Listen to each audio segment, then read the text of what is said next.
Bismillahirrahmanirrahim. Assalamualaikum warahmatullahi wabarakatuh. Selamat pagi dan salam sejahtera bagi kita semua. Ibu harap semua dalam keadaan sehat walafiat dan tetap semangat dalam pembelajaran jarak jauhnya. Pada kesempatan kali ini, Ibu akan melanjutkan materi tentang penarikan kesimpulan setelah sebelumnya kalian sudah belajar tentang pernyataan majemuk. Nah, di sini ada penarikan kesimpulan itu apa? Jadi penarikan kesimpulan itu adalah konklusi dari beberapa pernyataan majemuk atau premis yang saling terkait. Mungkin kalian di bahasa Indonesia juga belajar ini. Nah, dari penarikan kesimpulan itu ada 3 cara. Nah, dalam penarikan kesimpulan sendiri ada 3 cara. Nah, ini bukan 3 cara, yaitu modus ponens, modus tollens, dan silogisme. Jadi, penarikan kesimpulan yang sah harus memenuhi salah satu 3 cara ini. Jadi kalau tidak sesuai dengan 3 cara ini, maka disebut tidak sah gitu.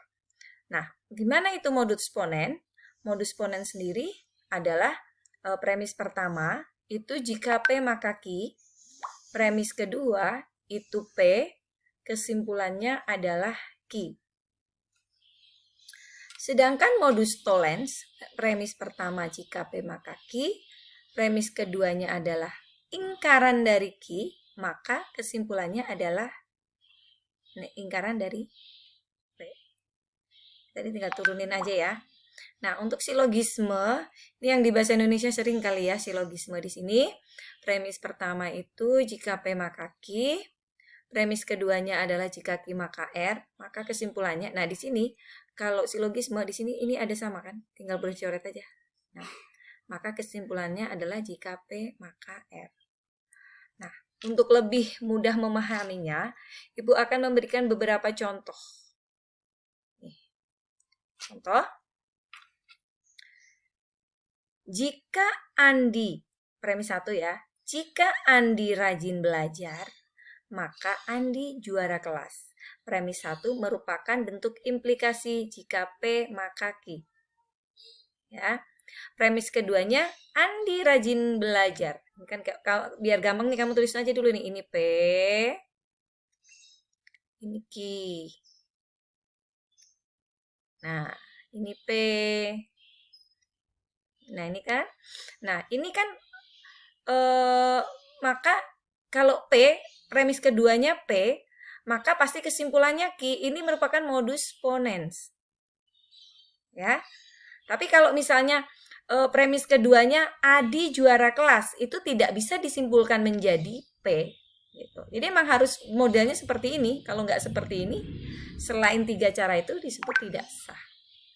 Contoh yang kedua, jika hari hujan, maka kalau sekolah libur.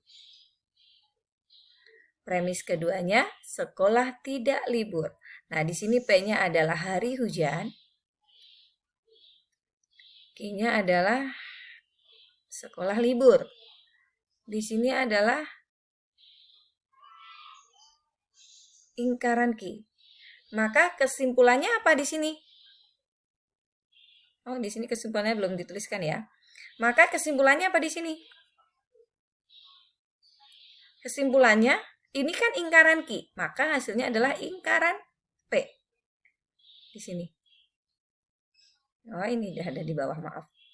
Nah, berarti jika P maka Q, ingkaran Q, maka kesimpulannya adalah ingkaran P. Ini adalah modus tollens. Maka kesimpulannya adalah hari tidak hujan.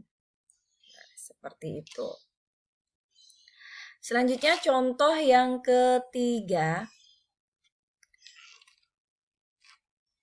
Jika Ani nakal, maka ibu marah. Ini P, ini Q. Jika ibu marah, ini Q, maka Ani tidak dapat uang saku. Ini R. Nah, ini R. Nah, maka bisa dituliskan seperti ini kan, premis 1 jika P maka Q, premis keduanya jika Q maka R, maka kesimpulannya adalah jika P maka R, silogisme. Atau bisa disimpulkan jika Ani nakal, maka Ani tidak dapat uang saku. Nah, seperti itu. Mungkin Ibu tambahkan lagi contoh soal 4. Nah, premis 1, Ibu singkat aja ya, premis 1. Jika bunga itu mawar,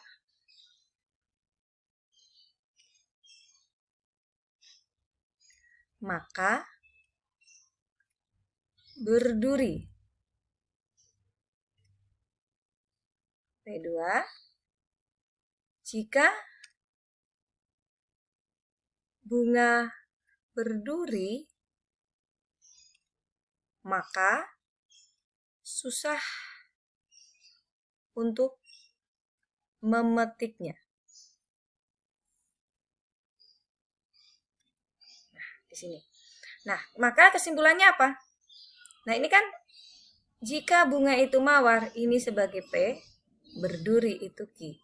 Maka premis satunya jika P maka Q. Premis keduanya jika bunga itu berduri, itu Q, maka susah untuk memetiknya. Ini R. Maka kesimpulannya adalah jika P maka R, atau kita tuliskan jika